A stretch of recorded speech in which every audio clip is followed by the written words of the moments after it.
So unti-unti po ang paglayo ng bagyong Aghon sa ating bansa. Pero hinihila po niyan yung ating southwesterly wind flow. Talakayin natin yan.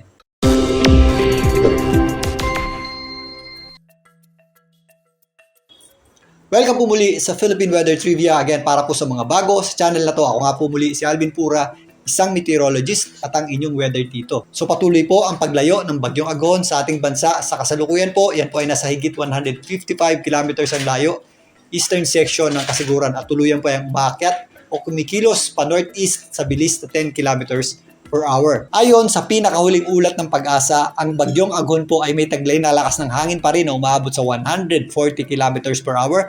Malapit sa kanyang gitna, yan po yung kanyang maximum sustained winds. At kung minsan may mga pagbugsong umaabot sa halos 170 kilometers per hour. Ngayon, kung papansinin natin itong ating satellite image, ang bagyong Aghon po ay medyo compact o maliit na bagyo. Ang radius po niyan ay nasa higit 200 kilometers ayon sa Pag-asa mula sa gitna. Dahil nga mas compact, mas sumisiksik yung kanyang mga kaulapan at mga pag-ulan malapit dun sa gitna. At dahil nga unti-unti nang lumalayo ang bagyong Aghon sa ating bansa, kasama na din yan lumalayo ang bulto ng mga kaulapan at mga pag-ulan at malalakas na bugso ng hangin. Kakaunting bahagi na lang ng ating bansa ang inaabot ng kanyang panglabas na kaulapan at maaaring bukas, wala na po itong magiging direktang epekto sa ating bansa.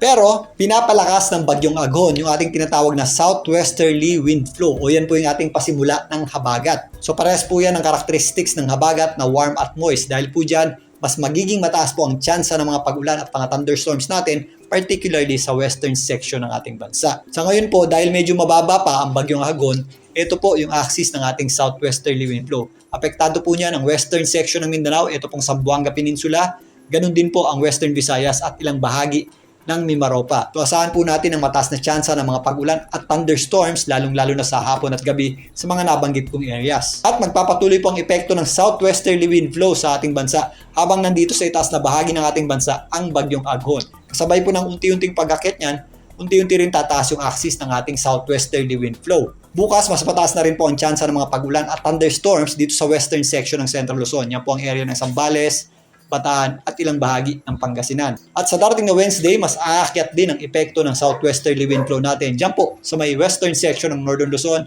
yan po ang area ng Ilocos at La Union. Mas tataas na rin po ang mga tsansa ng thunderstorms sa mga lugar na yan, lalong-lalo na pagsapit ng hapon at gabi. Bukas wala na pong magiging direktang epekto sa anumang bahagi ng ating bansa. Ito pong Typhoon Aghon na may international name na Iwinyar. Pero habang binabaybay niyan, ito pong hilagang silangan ng ating bansa, palabas ng ating Philippine Area of Responsibility, patuloy po yung hihila o magpapalakas ng ating southwesterly wind flow. Again, ito po ang magbibigay ng mataas na tsansa ng pag-ulan at mga thunderstorms, particularly dito sa western section ng ating bansa. Kaya mag-ingat din po tayo dyan. Ito pong ating southwesterly wind flow ang senyales na malapit na magsimula ang panahon ng habagat. May mga inaantay na lang na criteria dyan ang Pag-asa. Antabayan na natin ang official statement para dyan. Muli, ito po ang inyong weather tito para sa Philippine Weather Trivia.